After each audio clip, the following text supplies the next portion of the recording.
नमस्कार। अविनाश काकड़े। आज हम चर्चा करेंगे आरक्षण पर। ये बहुत ज्वलंत इशू है। चारों तरफ आरक्षण के लिए कोहराम मचा हुआ है, पूरे देश में कोहराम मचा हुआ है। क्या है आरक्षण? वर्तमान संविधान का आरक्षण ये कोई गरीबी हटाओ प्रोग्राम नहीं था, और ना है, और ना हो सकता है। मगर आरक्षण क्या है, पहले आरक्षण को समझते हैं। आरक्षण ये बहुत पुराने काल से हमारे यहाँ चल रहा है। वो व्यवसायिक आरक्षण था। एक व्यवसाय वाला गांव में अगर काम करता है तो दूसरे व्यवसाय का आदमी उसमें दखल अंदाजी नहीं कर सकता था। वो अपना काम करता था। वो सुरक्षा थी, वो उसकी रोजी रोटी की सुरक्षा थी, उसके जीवन मरण की सुरक्षा थी, जीवन यापन की सुरक्षा थी। इसलिए तो इसको ये सख्त से सख्त होता गया। ये सारी चीज़ें जो होती गई वो सख्त होती गई, और ये फिर जन्म के साथ हो गया। मतलब जिस जाति में जन्म हुआ वही काम तुमको करना है, जिस जाति में जन्म हुआ वही जाति को तुमको रहना है और बढ़ाना है। मगर जब डेमोक्रेसी आती है तो ये सारी चीज़ें समाप्त होती है। इसमें समानता आती है। सारे अधिकारों में ये भी अधिकार है कि आपको रोजगार का अधिकार, व्यवसाय का अधिकार, जीने का अधिकार, ये सारे अधिकार तुम्हारे पास में आते हैं। ये जो आरक्षण है, व्यवसायिक आरक्षण, ये हमारे संस्कृति और सभ्यता का हिस्सा थे। ये कोई अलग नहीं थे, सभ्यता और संस्कृति से अलग नहीं थे। जिसको हम सभ्यता बोलते हैं वो कृषि सभ्यता भी व्यवसाय के साथ जुड़ी हुई थी। और जिसको संस्कृति बोलते, तथाकथित ये विद्वान जो है, ये जिसको संस्कृति बोलते, वो संस्कृति के त्यौहार होंगे, संस्कृति का रहन सहन होगा, कपड़ा लत्ता होगा, खान पान होगा, वो भी उसी के साथ जुड़ा हुआ है। तो ये उसमें आरक्षण होता था। उसमें भी आरक्षण आपने देखा होगा कि किसी जाति का ही आदमी पुजारी हो सकता था, किसी जाति का आदमी ही कर्मकांड कर सकता था, किसी जाति का आदमी ही बढ़ई का काम कर सकता था, लोहार का काम कर सकता था। ये था, और ये इसके वजह से बहुत अच्छा था, ये मैं नहीं बोलता हूँ। अच्छी व्यवस्था थी ये भी नहीं बोलता हूँ, मगर ये बोलता है ये वास्तविकता थी। मेरा कुछ कहना नहीं है, उसको सर्टिफाइड नहीं कर रहा हूँ मैं कि अच्छी थी या बुरी थी, मगर ये हमारे देश की वास्तविकता थी। और ये वास्तविकता खाली हमारे देश की नहीं थी, ये सारे देशों में है। ये आरक्षण नाम की चीज़ खाली भारत की टेरिटरी में नहीं है। आपको बताता हूँ कि ये सब भारत में है, नेपाल में है, पाकिस्तान, बांग्लादेश, श्रीलंका, ये हमारे टेरिटरी के जो हिस्से थे उसमें तो है ही, मगर ये अमेरिका में भी है, ये यूनाइटेड किंगडम में भी है, ये जापान में भी है। जापान में तो एटा और बराकुमिन, ये दो जातियाँ यानी हमारे यहाँ के जो अछूत थे उसी तरीके की जातियाँ, इतनी यानी उसके साथ में प्रताड़ना होती थी, ऐसी जातियों का व्यवस्था थी। ब्राज़ील में भी, कनाडा में भी, चाइना में भी, फिनलैंड में भी, जर्मनी में भी, Israel, Malaysia, New Zealand, Norway, Romania, south Africa, south Korea, Sweden, ये सारे देशों में किसी ना किसी नाम से रिजर्वेशन है। किसी को रिजर्वेशन को कहीं रिजर्वेशन बोलते हैं, कहीं एफर्मेटिव एक्शन बोलते हैं, सुधार का कार्यक्रम बोलते हैं। मगर ये है, ये क्यों है, किसके ऊपर होता है ये, कि जो वहाँ का मूल निवासी होता है, जो वहाँ का मूल मालिक होता है, उसके ऊपर कोई तो भी आक्रमण करता है, ब्लड शेड करता है, उसके संसाधन लूटता है। और ये संसाधन लूटने के बाद वहाँ का जब व्यक्ति उद्रेक करता है, वहाँ का व्यक्ति अपनी हक और हकूक़ की लड़ाई लड़ता है, जब ये जो आक्रांता होते हैं वो उसको थोड़ा सा दे के चुप करने का प्रयास करते हैं। और ये पूरी दुनिया में ये बातें होती रही है और अभी भी हो रही है। ऐसा नहीं बोल सकते कि ये नहीं हुई है। मगर ये आरक्षण जाति में कब तब्दील हुआ? भारत में यह आरक्षण जो था, व्यवसायिक आरक्षण, वो जाति में कब तब्दील हुआ? तो ये 1902 में छत्रपति साहू महाराज ने इसको तब्दील किया। साहू महाराज ने देखा कि उनके पूरा जो उनका कार्यालय जो था, उनके कार्यालय के जो कारकुन थे, तो 600 कारकुनों में से 585 कारकुन ये जाति विशेष के लोग थे, ये विशिष्ट जाति के लोग थे। और अफसर जो थे, 95 अफसरों में 90 अफसर ये विशिष्ट जाति के होते थे। तो 1902 में उन्होंने बोला कि नहीं, मैं 50% आरक्षण दूंगा। और उसका परिणाम ये हुआ कि 1912 आते आते जब फिर से गिनती हो गई तो गिनती में पता चला कि 95 अफसरों में से 65 अफसर ये नॉन ब्राह्मीण हो गए। 600 कारकुनों में से आधे से ज़्यादा जो कारकुन थे वो नॉन ब्राह्मीण हो गए। तो ये तब्दीली आई है, उन्होंने जातिगत आरक्षणों को अपने राज्य में लागू करने से कुछ तब्दीली आई है। और उसके बाद में विशेष तरीके से बड़ी तब्दीली जब आई थी, तो बड़ी तब्दीली का काम हुआ था 1931 में। उस वक्त पॉलिटिकल रिजर्वेशन था, उसके पहले पॉलिटिकल रिजर्वेशन का इतना बोलबाला नहीं था और इतनी चर्चा नहीं थी। उस वक्त बाबा साहब जो थे वो अंग्रेजों से डिमांड कर रहे थे कि मुझे 76 जगह चाहिए, और अंग्रेज बोल रहे थे 73, और गांधी का समझौता होने के बाद 146 जगह मिली। कुछ लोग ये बोलते हैं कि गांधी ने अन्याय किया, वो ठीक है, वो आज का चर्चा का विषय नहीं है। अन्याय हुआ, न्याय हुआ, अगर 76 की जगह 146 जगह मिली तो ये अन्याय कैसा हुआ।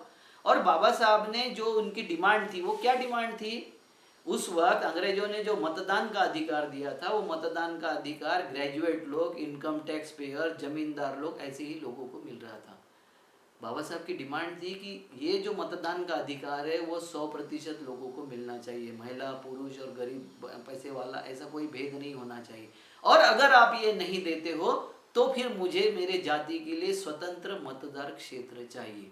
वो इफ वट की बात जो बाबा साहब कर रहे थे, क्योंकि बाबा साहब राजनीतिक नेता भी थे, गांधी भी राजनीतिक नेता थे और बाबा साहब भी राजनीतिक नेता थे। तो राजनीतिक नेता अपनी पैरवी खुद करते हैं, अपने तरीके से उसको विषय को रखते हैं और बढ़ाते भी हैं। अगर ये सच नहीं होता तो बाबा साहब ने संविधान लिखा, उस संविधान के वक्त कभी भी बाबा साहब ने स्वतंत्र मतदार क्षेत्र की डिमांड नहीं की। उस वक्त तो नहीं थे गांधी भी, और कोई नहीं था, बाबा साहब के हाथ में था। मगर एक भी बाबा साहब के भाषण में उन्होंने कहीं नहीं बोला कि मुझे स्वतंत्र मतदार क्षेत्र चाहिए। और वो जो दोनों ने मिलके, बाबा साहब और महात्मा गांधी ने मिलके जो किया था, वो रणनीति जो थी, उसके कारण हमारे देश में बहुत बड़ी तब्दीली आई। कई मंदिर खुले हो गए, कई एम्पावरमेंट स्टेट में सलोखा मीटिंग शुरू हो गई, दलितों के साथ में सवर्ण लोग भी रोटी बेटी के व्यवहार में, रोटी के व्यवहार में सामने हो गए, बेटी के व्यवहार बाद में गांधी ने किस तरीके से शुरू किया, ये सब हम जानते हैं। कि एक कोई दलित होगा लड़का और लड़की में से कोई दलित होगा तो उसी शादी में जाओगा, इस प्रलोभन में हजारों शादियाँ हुई है। तो ये हम सब इतिहास जानते हैं। मगर एक दूसरे महापुरुषों को दूसरे के विरोध में लड़ाने का जो कार्यस्थान करते हैं, जो ये षड्यंत्र रचते हैं, उनको, उनके विषय ही हमें सजग होना पड़ेगा, हमको जागना पड़ेगा। क्योंकि उन्होंने कॉम्बिनेशन से काम किया था, कोई एक दूसरे के विरोधी थे, वैचारिक विरोध था, शत्रु नहीं थे। आज तो राजनीति में सारे शत्रुता हो गई है, एक जाति दूसरी जाति के विरोध में शत्रुता भाव से आगे आती है। आरक्षण का नाम जैसे ही निकलता है तो मराठा आरक्षण निकलता है तो ओबीसी को ये किया जाता है कि तुम्हारे इसमें हिस्सा मांग रहे, और दलितों के इसमें भी इसी तरीके से कोई जाति डालने का और निकालने का ये होता है, वो विवाद शुरू हो जाता है। इसको बहुत गहराई से समझने की जरूरत है। बाबा साहब ने धर्मांतरण की घोषणा 1926 में की थी, मगर वो राह देख रहे थे, समाज को सुधरने की राह देख रहे थे, और उनको लगता था कि जब तक ये गांधी है कुछ सुधार जरूर करेगा, क्योंकि उनको एक्सपीरियंस था 1931 का कि कितना बड़ा तब्दीली आई थी समाज में, किस तरीके से मिक्सअप होना शुरू हो गया था। मगर गांधी मरने के बाद बाबा साहब को 1956 में धर्मांतरण ही करना पड़ा। उनके पास में, उनको पता था कि अब इस समाज को समझाने वाला और ये समाज जिसकी मानेगा ऐसा कोई सर्वमान्य नेता नहीं है। तो ये शोकांतिका है हमारे यहाँ की। मगर 26 जनवरी 1950 के पहले आप एक बात बताइए, कोई रिजर्वेशन था क्या? अगर एक दो संस्थानों को छोड़ के कोई रिजर्वेशन था?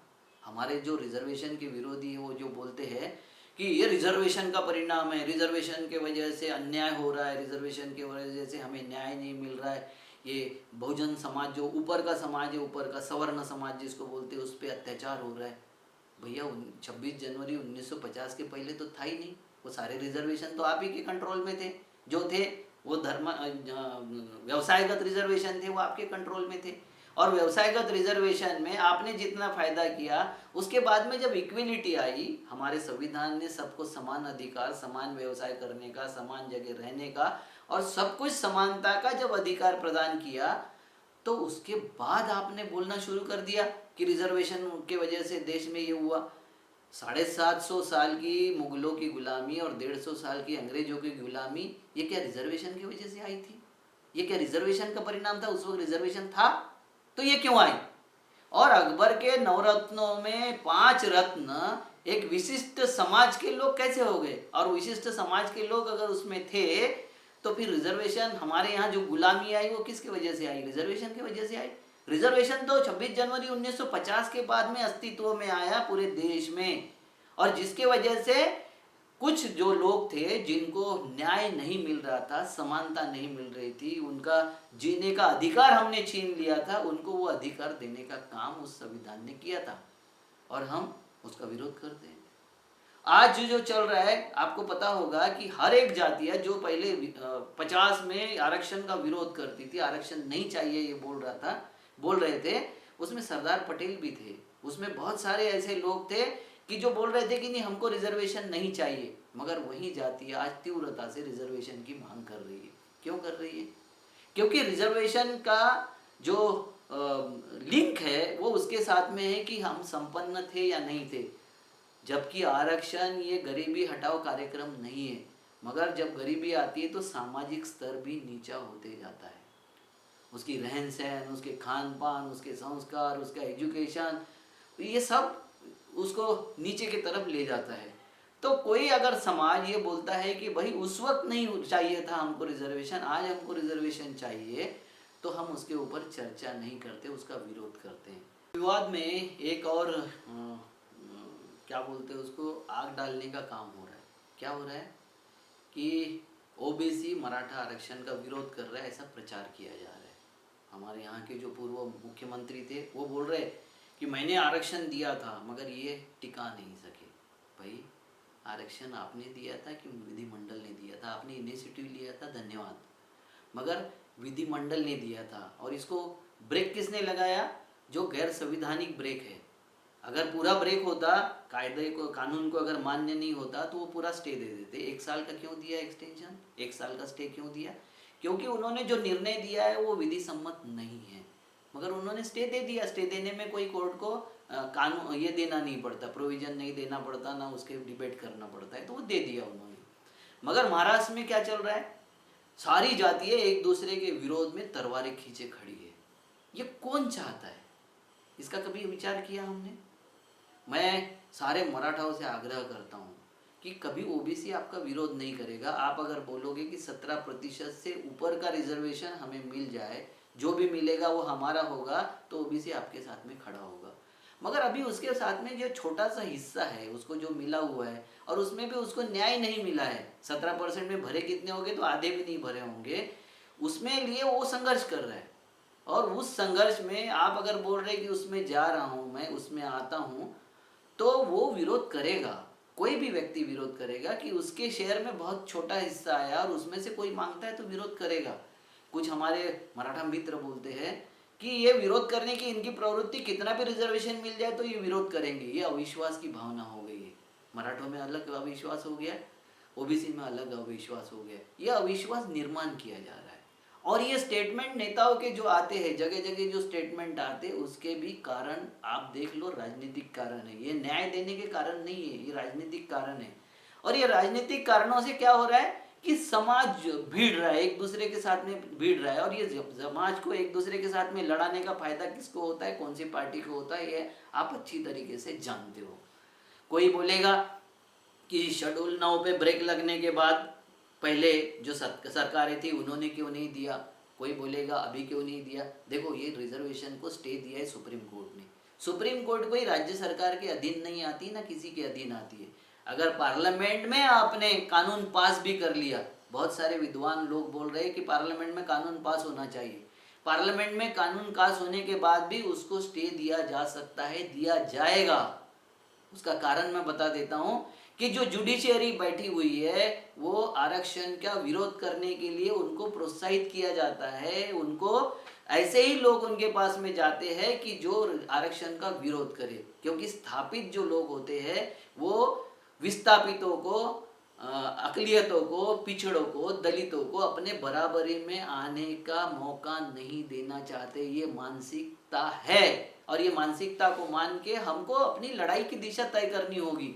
देखो, ये देश में करीबन 30-40 साल से एक डिमांड हो रही है कि जिस देश में कुत्ते बिल्लियों की संख्या गिनी जाती है, गाय भैंसों की संख्या गिनी जाती है, उस देश में पेड़ों की भी संख्या गिनी जाती है, उस देश में किसान जातियों की संख्या क्यों नहीं गिनी जाती? ओबीसी की संख्या क्यों नहीं गिनी जाती? मराठा अगर ओबीसी में आना चाहता है तो परसेंटेज बढ़ना चाहिए, और परसेंटेज अगर बढ़ना है तो जनगणना होनी चाहिए। सुप्रीम कोर्ट ने जो बोला था कि नियम से बड़ा अपवाद नहीं हो सकता, हमारे राज्यकर्ता उस वक्त नहीं सोचे कि ये क्या बोल रहे हैं। भाई नियम हमारे देश में था कि इस देश में पिछड़ा, दलित, इसकी संख्या बड़ी थी, तो नियम वो होना चाहिए था, अपवाद होना चाहिए था विदाउट रिजर्वेशन के रहना, मगर वो हमने नहीं किया। दूसरा उन्होंने बोला था कि आप रिजर्वेशन किसको कितना देते इससे हमको कोई लेना देना नहीं है, मगर आप ये बताइए हमें कि आपने जनसंख्या तो बताई नहीं हमको, आपने जनसंख्या की तो गणना नहीं की, और गणना नहीं की तो आप कैसे बताते हो कि इतना परसेंट इसको दे रहे, इतना परसेंट, तो आप जनगणना करिए। ये 30 साल से जनगणना नहीं हो रही है। क्यों नहीं हो रही है? जब पार्लियामेंट में तय किया था जनगणना होगी, जब राज्यसभा ने तय किया था जनगणना होगी, कैबिनेट ने तय किया था जनगणना होगी, राष्ट्रपति ने तय किया था कि जनगणना होनी चाहिए, और फिर भी जनगणना नहीं हो रही है। आप मुझे बताइए कि इन सब व्यवस्था से बड़ी कौन सी व्यवस्था बैठी हुई है हमारे देश में कि जो होने नहीं देती? और जो जनगणना के बाद में एक विशेष जनगणना करवाई थी, उसके रिजल्ट भी अभी तक घोषित नहीं करते, ये कोई तो भी व्यवस्था है। और इसके विरोध में पाटीदारों को, मराठों को, जाटों को, गुजरों को संगठित होना पड़ेगा। जैसा हम संगठित होंगे और हम बोलेंगे जनगणना होनी चाहिए, और जनगणना होने के बाद और एक्यूरेट संख्या हर जातियों के आने के बाद ऐसी कोई शक्ति नहीं, सुप्रीम कोर्ट नहीं और पार्लियामेंट में नहीं, कोई नहीं होगा कि जो हमें रोक सके आरक्षण के लिए। और फिर बाद में हम जो बात करते हैं कि जितनी जिसकी जाति होगी उसको उतना आरक्षण मिलना चाहिए, उतना उसको अधिकार और अवसर मिलना चाहिए, और ये हम तय करेंगे। मराठों को अगर आरक्षण मिला तो हमारा इकोनॉमिकल स्टेटस क्या होगा, हमारा इकोनॉमिकल लेवल क्या होगी, क्रीमी लेयर क्या होगा, ये हम तय करेंगे। दलितों को मिलेगा तो दलित तो लोग तय करेंगे, आदिवासियों को मिलेगा तो आदिवासी तय करेंगे कि होना चाहिए कि नहीं होना चाहिए। क्योंकि आज क्या हो रहा है कि क्रीमी लेयर के नाम से ओपन में डाल दिया जाता है सारी सीटें, सारी नौकरियां, सारे एडमिशन और सारी शिक्षा उसमें डाल दी जाती। तो ये एक षड्यंत्र में फंसा हुआ देश है, उससे आगे निकालने का और उससे बाहर निकालने का काम मराठा, पटेल, गुजर, जाट इन नेताओं को करना पड़ेगा, वरना ये देश अभी गृह युद्ध में पड़ने वाला है। इस देश में जातिगत गृह युद्ध, और वो भी ओबीसी में, किसान जातियों में, जो कृषि कुल वंशज है, उसमें से कुछ जातियां ऐसी है कि वो जातियां कहीं एससी में हैं, कहीं एसटी में हैं, कहीं ओबीसी में और कहीं ओपन में हैं। आपको सवर्ण जातियों में ऐसा नहीं दिखाई देगा, मगर किसान जातियों में इतने सारे फ्लैक्शन है, इतने सारा विभक्त हो गया है। अभी कुछ बोल रहे थे कि जाट ने पंचायत किया, कुछ बोल रहे थे मीनाओं ने पंचायत किया, कुछ बोल रहे थे गुजरों ने पंचायत किया। उसको किसान पंचायत बोलने को कोई तैयार नहीं है, मगर कोई भाजपा वाला अगर बुलाएगा तो बोलेंगे किसान पंचायत है। और जाट बुलाएगा, उसमें गुजर कितने भी चले जाए, उसमें और यादव कितने भी चले जाए, कुर्मी कोयरी कितने भी चले जाए, उसको बोली जाएगी जाट पंचायत, ये जाति पंचायत है। ये तोड़ने का काम है, ये जोड़ने का काम नहीं है। तो हमको बोलना पड़ेगा हमारे लिए कि ये जाट पंचायत नहीं, ये किसान पंचायत थी, ये मीना पंचायत नहीं, ये किसान पंचायत थी, ये गुजर पंचायत, यादव पंचायत नहीं है, ये किसान पंचायत है। हम सम व्यवसायी है और सम दुखी है, और हमारी सम जरूरतें भी है, सारी जरूरतें हमारी सेम है। इसलिए हम हमारे व्यवसाय को बचाने के लिए, हम हमारी कम्युनिटी को बचाने के लिए इकट्ठा आने की जरूरत है। ये जो विवादों के मुद्दे हैं वो छोड़ना चाहिए, अविश्वास एक दूसरे पर छोड़ना चाहिए। ये पक्का ध्यान में रखिए कि ओबीसी कोई भी होगा, जिसको जितना परसेंटेज मिला है उसमें अगर आप बढ़ा के दोगे तो वो नहीं बोलेगा। उसको पता है कि 27% जो आरक्षण मिला था ओबीसी के लिए, मंडल आयोग ने जो दिया था, वो आरक्षण में से 5-7% भी सीटें नहीं भरी है, ये इसको पता है, पक्का पता है। तो वो अगर 27 में कोई अपना विवाद नहीं करेगा, उसके बाद में अगर आप बढ़ा लोगे 27 को 57 कर लेते तो वो विवाद नहीं करेगा, वो बोलेगा ठीक है इनको भी मिलना चाहिए। क्योंकि कृषि कुल वंशज कोई भी होगा, किसी भी कौम और जाति का होगा, किसी भी प्रदेश का होगा, किसी भी भाषा का होगा, वो देना जानता है, बांटना जानता है और बांट के खाना जानता है। ये समझने की जरूरत है। जो अंग्रेजों ने बोला था कि किसी एक कम्युनिटी का न्यायिक चरित्र नहीं है, किसान वंशजों का न्यायिक चरित्र होता है, और उस पर हमें विश्वास रखना पड़ेगा और आगे बढ़ना पड़ेगा। आप लोग जनगणना के लिए पूरी ताकत लगाइए, ये सारे विवाद छोड़िए। 2 साल में जनगणना होने वाली है, उसमें अगर जनगणना हो गई तो आरक्षण के बहुतायत विवाद समाप्त हो जाएंगे। नमस्कार।